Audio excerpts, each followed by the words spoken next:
And today's topic is challenging self-perception.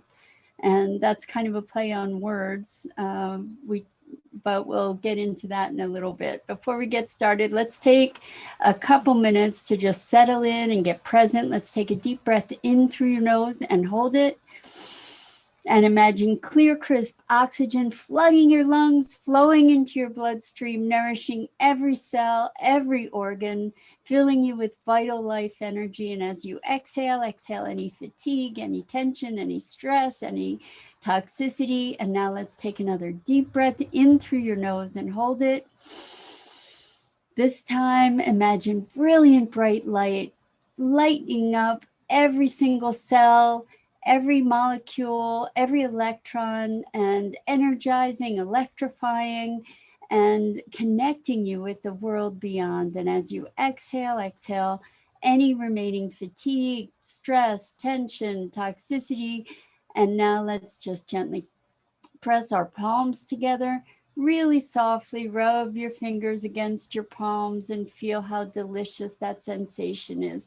Really allow yourself to sink into it. And with sinking into that sensation, become more present and connected in your body right here, right now. Welcome, welcome, and good morning, Irma. Good morning to everybody else who's here. It's wonderful to have you here. And so we're talking about challenging self-perception. Now, we could be looking at that by saying, oftentimes our self-perceptions are really challenging in that we don't tend to see the best of ourselves a lot of times, and we can be very self-critical. But what I was really intending to talk primarily about this morning is making challenges to our self-perception.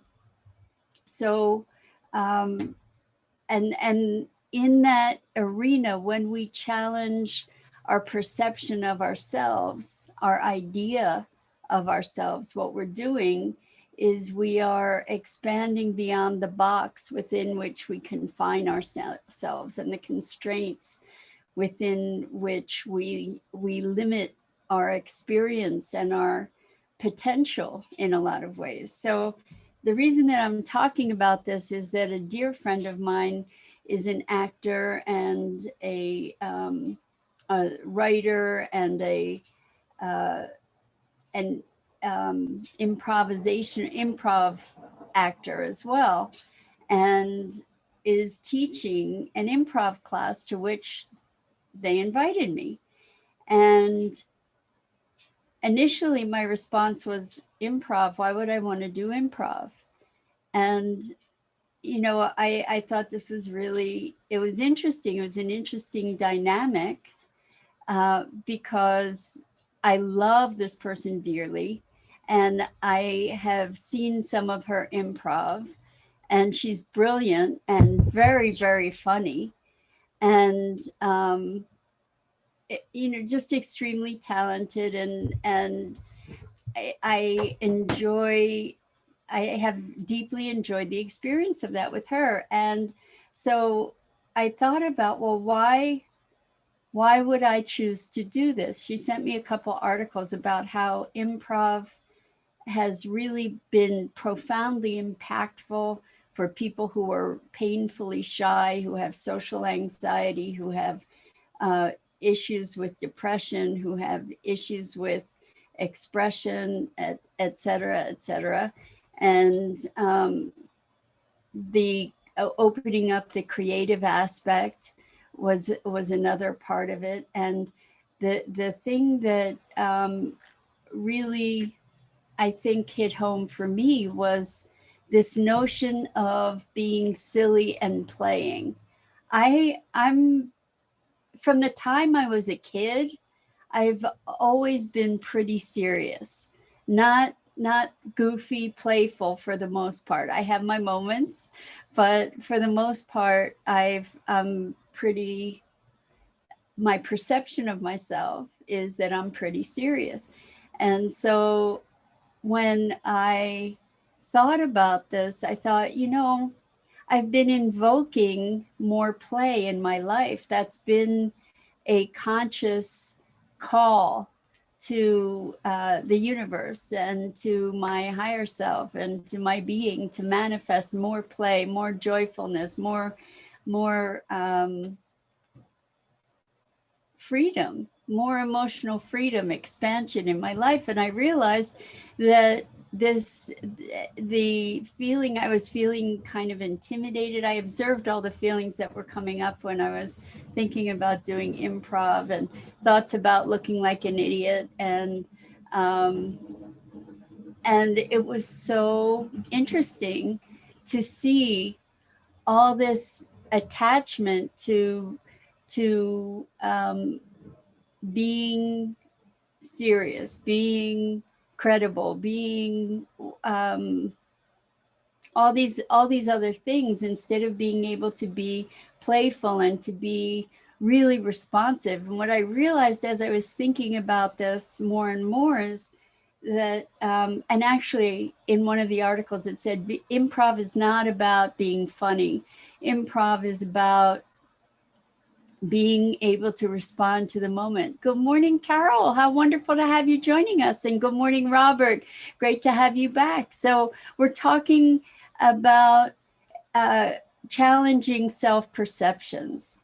And so I realized that I had all these ideas about myself, and that stepping over the line of the box within which I exist would enable me to move into this place of maybe even greater presence and greater facility, meaning flexibility, being able to respond to any situation more lithely.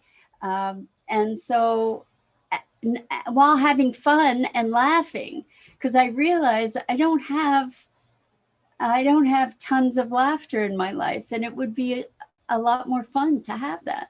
So what I saw was this opportunity for dramatic expansion. And interestingly, a lot of folks who have had emotional challenges with depression and anxiety, etc., have found transformation really through improv. Now, it's an unknown territory for me, and yet I think I could see where stepping out of my comfort zone, which we've been talking about lately, and challenging my self-perceptions can offer me more of the self that I imagine myself to be.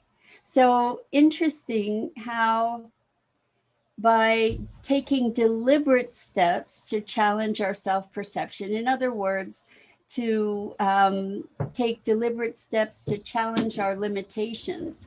Hold on, Maggie just dropped her apple onto the floor. For those of you who don't know her, this is Maggie. And she's, just for those who do know her and didn't see her, I wanted you to know she's here, but she's very busily eating her apple this morning. Anyway, challenging our self-perceptions allows us to expand more fully into who we are, you know, rather than having this rigid idea that confines and constrains us. And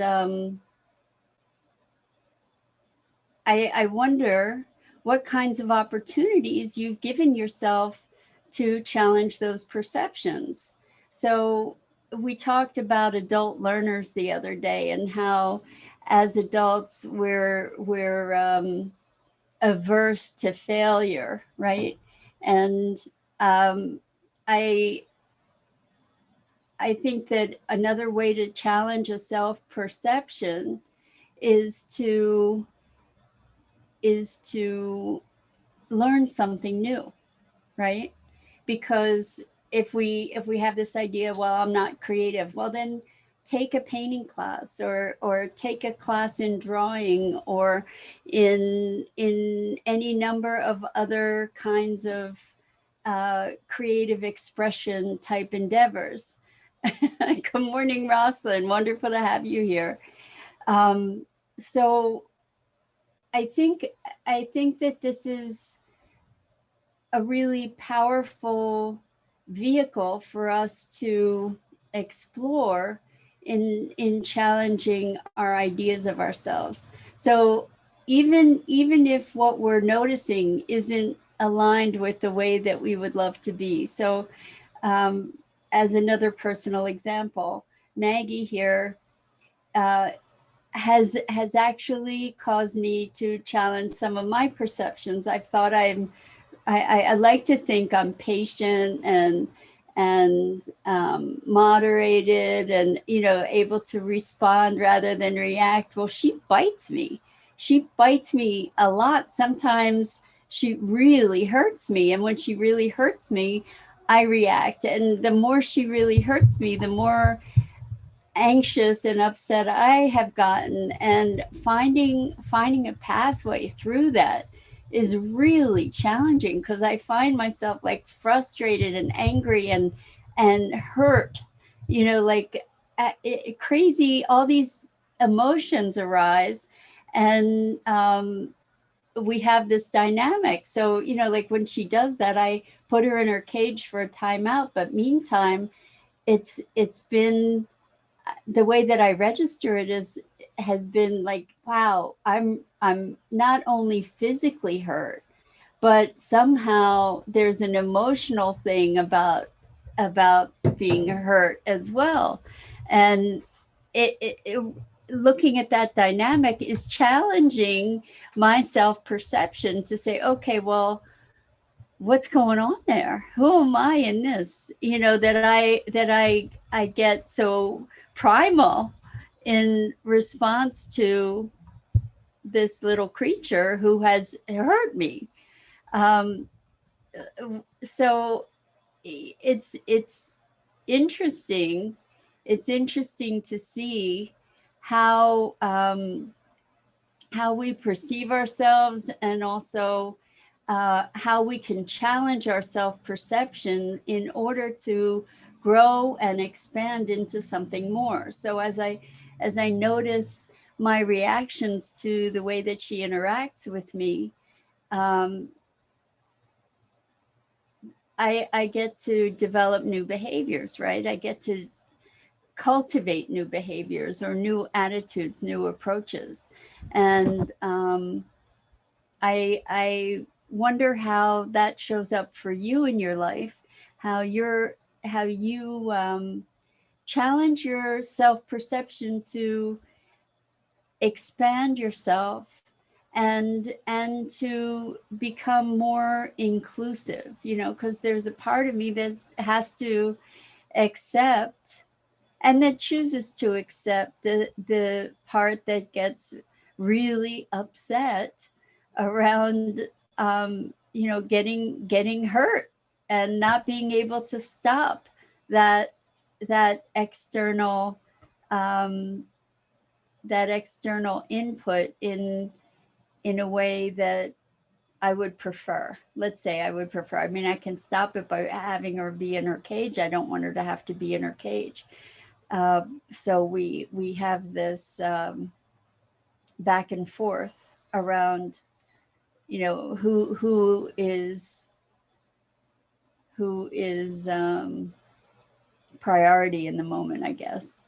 So I think also in those moments there's a deep frustration, because I don't know how to I haven't yet learned, let's say it that way, I haven't yet learned how to get her to stop when she's in one of these moods, you know, where she's just really aggressive and I'll say violent because that's my experience so far. I mean, she bites my fingers all the time, but no biting, Maggie. Generally not too hard. But sometimes she kind of gets in this pecking frenzy and can really do damage. And so observing ourselves in all these different situations is a way to challenge our perception of ourselves, like how we like to think of ourselves. I like to think that I'm this way or that way or the other way. And then I see that my behavior challenges that. Well, so what's going on? You know, what does that mean? It's not that we are any static thing or behavior. We're not. We are a spectrum, and there are nuances. So interestingly, challenging self-perception, right? Um, I, in working with some of my clients, what I notice, and also with myself, good morning, Isabel, welcome. What I notice is that there are themes. Do you notice that there are repeating themes in your life where you have the theme maybe of I'm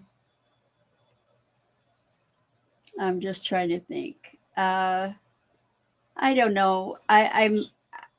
Because I'm thinking of a specific, I'm not able to think at the moment of a generality. So well, I'm just going to talk about themes that recur. So maybe issues of self-esteem that just keep coming up. You get to a point where you feel pretty confident, and then there's another little niche where, uh-oh, there it showed up again. The same dynamic showed up again. And here, you know, you thought you had cleared all that up, yet here's another little remnant of it. And so we get to keep clearing things up in this spiral of evolution, where it becomes easier and easier to identify. We have less and less resistance to challenging that perception, and we can recognize that there's more space to expand into. And that's, I think it's a gift. Rosalind says, societal pressure to have biological kids and a family keeps showing up for me. So Rosalind, one of the things that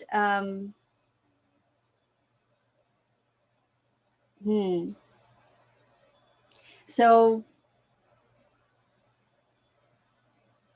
I would look deeply at your own convictions about having a biological family, having biological kids and a family. And I'm saying that because I know for myself, I went through a period where I decided it was time to have a kid. And as a result of that, I got myself into a couple relationships that I could have, in retrospect, you know, obviously I wouldn't be where I am in this moment if all the circumstances of my life hadn't occurred. But you know, looking back, I would say that they weren't the best relationships. Perhaps I could have chosen differently if I weren't driven by the biological imperative. And at some point, when I was clear that that wasn't something I wanted, there was never, I did not experience any social pressure at all. And so I invite you to look within yourself, as far as your clarity about whether or not you want to have kids, whether or not you want to have a family in your heart of hearts. And I'm gonna take a flyer to say that if you're entirely clear, 100% aligned with not having children, and not having a judgment about the importance of that. I know you had said previously that that was something from your father, I believe. When you're aligned with it, first of all, his pressure, quote unquote, won't exist because it'll just be his opinion. it won't be experienced as pressure. And whatever other societal pressure might exist, quote unquote pressure, won't be perceived in that way, because you'll be really, really clear in your own knowing, in your own certainty. And if, see, this is where you get to challenge your self-perception. Perhaps you believe that you're not interested in having kids, but there's some part of you that still does believe that that's a woman's most important role, or a human being's most important role on the planet. There may be part of you that still believes that. And I'm going out on a limb here because I don't know you, and I don't know the intimacy of your situation or your decision, but that's been my experience with myself and with clients, is that when we experience outside pressure, it's because we're creating it from within on some level. And so again, I just invite you to challenge that perception of yourself, to recognize, what's fully there. Maybe there is a place where that is a conviction for you to have a child that you have been avoiding, or maybe there's been that underlying belief about the importance of having children that you get finally to free yourself from. I hope for you that that's the case. I mean, there are age specific social conversations, and the thing is that if there is a part of you that truly wants to have a child, then there is especially a biological child, there's an age constraint around that, unless you froze your eggs or something like that. But I invite you to dig deeply, because this is interesting, and it's pretty personal, but I'll share it. So I had a hard growing up, for me emotionally. I mean, I don't know that my situation was any worse than other people's, but I registered it really deeply. It was extremely traumatic for me. And at one point when I was young, I said, I'm never getting married and I'm never having kids, because I don't want to do to them what my family has done to me. And I was very much feeling a victim. And I was very much like a super sensitive person. So, the way that I experienced, like I said, the way that I experienced my world was probably magnified 1,000-fold from what other people would have perceived and experienced. So I'm giving that caveat. Well, it's almost like I made that,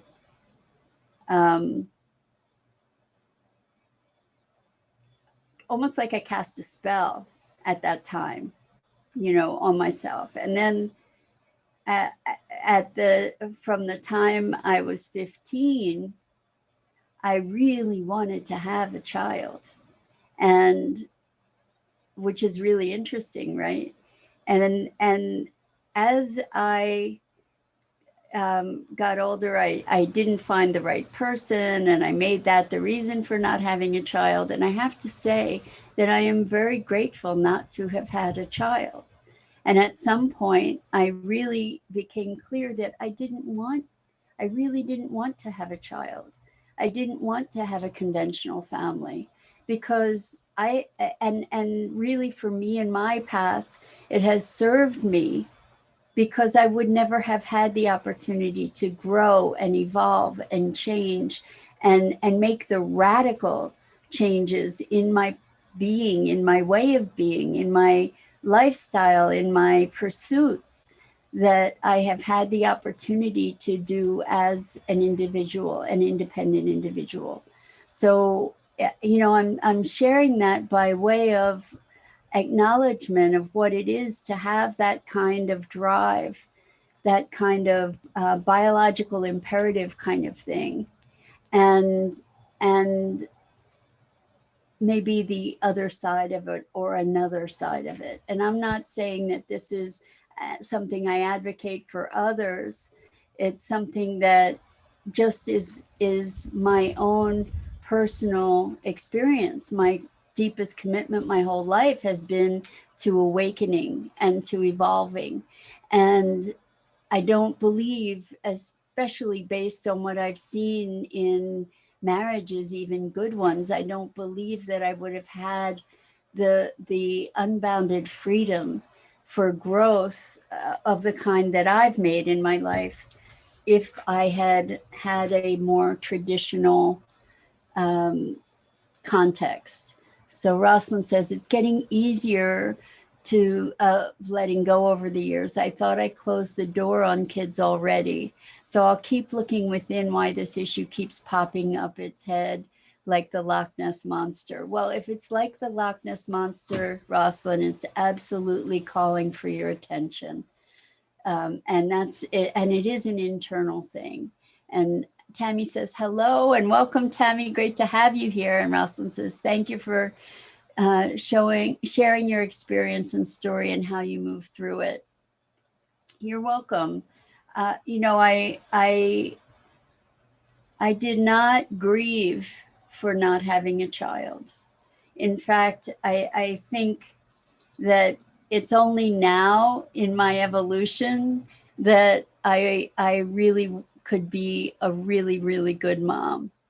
I know that I was struggling with healing myself, healing my family for years and years and years. And even now, like with Maggie, when she hurts me, physically hurts me, to see how reactive I get, even now, I can imagine I wouldn't really want to be doing that to a child. I wouldn't want to be just so completely spent that I couldn't be loving and present and all those, you know, the perfection of motherhood kind of idea.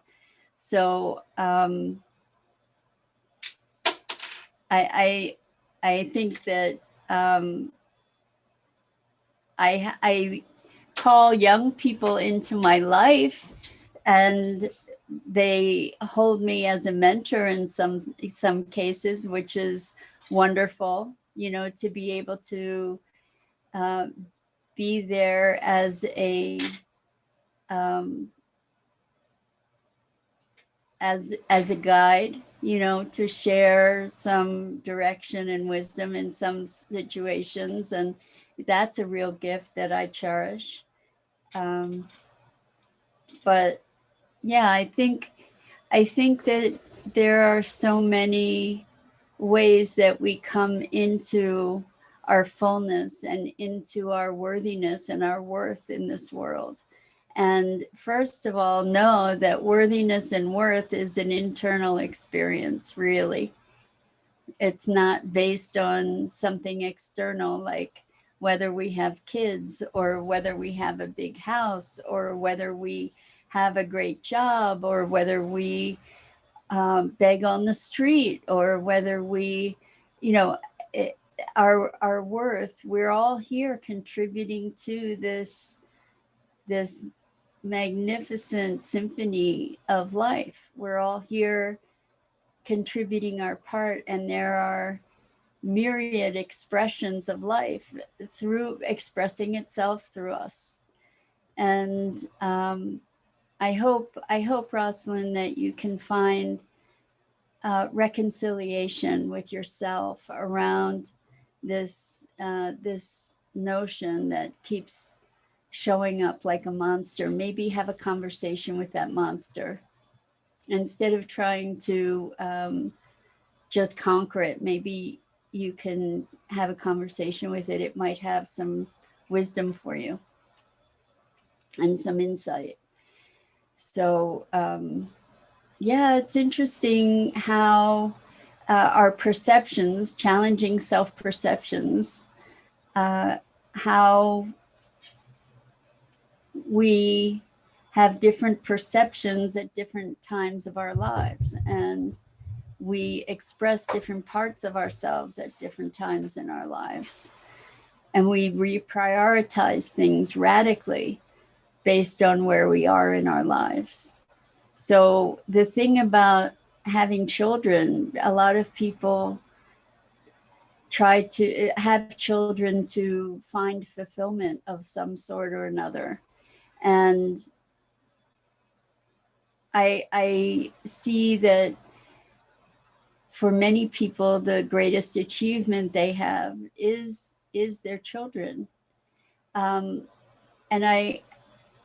I know other people who feel completely bereft and devastated at the loss of children, or the estrangement from children, or tremendous disappointment in children.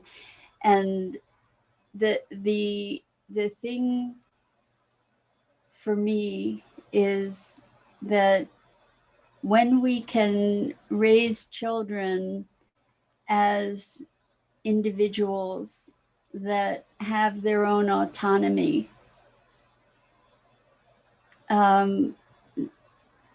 that's a beautiful thing. Good morning, Abdul Fattah. Welcome, welcome. It's a beautiful thing, and the vision for me is that we are able to raise our children consciously.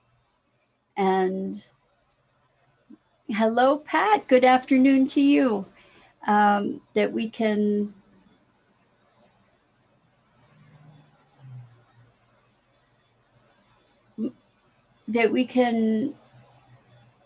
have, that we can propagate, whether to our children or other human beings, that we can propagate evolutionary values that are going to take us beyond our cultural and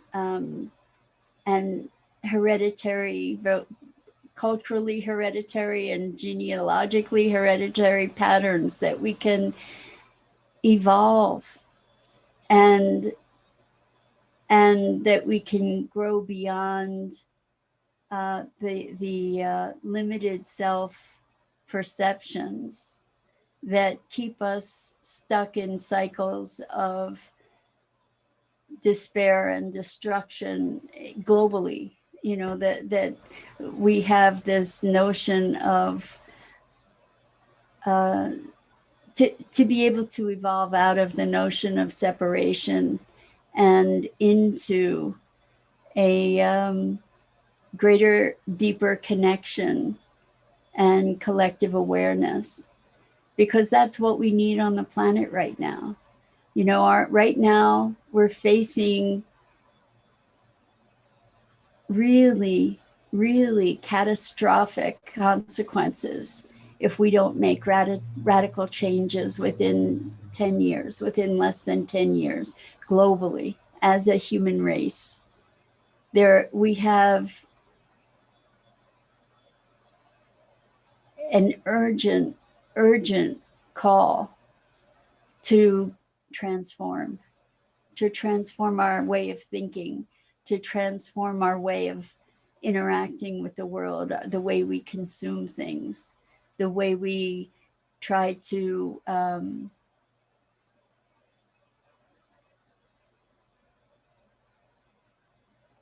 overcome or control or fight or dominate, the way we try to dominate our world. If we don't change radically now, then we're doomed. And I'm not. This is not a. This is not an idle conversation. So we get to wake up.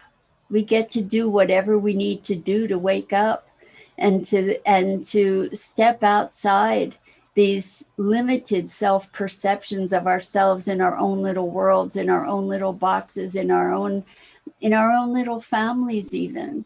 We get to step outside our perception of ourselves as incompetent or incapable of making a global change and instituting change beyond ourselves. Why do we want to have children? In so many ways, it's to carry on our lineage, right?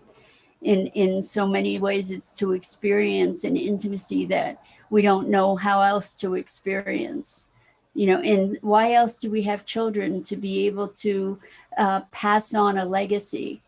Well, now we have the opportunity to expand our self-perception into the world, and to extend our legacy into the world by bringing this awareness and taking us beyond into a realm of true possibility for the future of all humanity. So Rosalind says, your precious show explaining the Dickens process was a powerful shift for me to make changes for a different outcome. I'm so glad. Oh, you said previous show.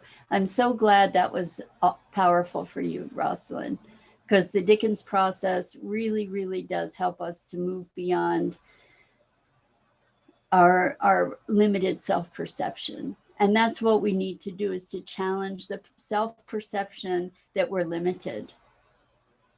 And to realize that if we all take it on right now to step out and wake ourselves up and share that awakening to, hey, we can make a difference. Let's take some action. Let's do something here that's going to shift this trajectory of climate change, of overconsumption, of single-use plastics, of a throwaway society. Let's take the action we need to take to make a difference in the world. If we can shift our self-perception from the belief that I can't do anything to the belief that that's what I'm here for, then we have some hope.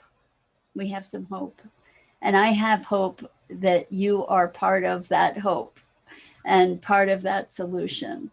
So Abdullah Fattah says, actually, you're speaking the truth. Come to think of it, I vividly remember my father told me how their time was growing up. Yes, so thank you for sharing that, Abdullah Fattah. I had no expectation that this was going to take the path of, wake up, people, let's do this together. Let's change our self-perception, challenge our self-perception from limited to limitless, and see what we can bring to the world of our gifts, of our vision, of our light, of our love. And together, let's create a world that works. We can do this. We can save the world when we do it together. And that's the key. So we get to challenge our self-perception of being isolated and alone, right? We get to step into being part of a global family. We get to be daring and bold and courageous in stepping beyond our limits. And if it's something like improv that gets you to speak more freely and feel more capable of interacting with the unknown, then do it. And I think that's it for today. I'm so grateful to have you with me. I'm so grateful to share this time together. You are all such a gift, and you all have a brilliant light to share. And I'm Mira Rubin. This is the Core Connection. I go live each weekday morning on Enlightened World Network and on the Facebook page. So please check out the other awesome programming and the rich community on Enlightened World Network. And Irma, thank you for being here, and all of you. And I hope that you'll be joining us all again soon, all of you. Robert says, yes, we have to step into our power of being part of the solution, exactly, rather than being at the effect of it, rather than feeling helpless and hopeless. We get to step in and be heard and be seen and be visible, be expressed, be engaged, be the light. And Rosalind says, connected, not alone, courageous, not fearful, love and light to you all. Beautiful, beautiful, everybody. So much love.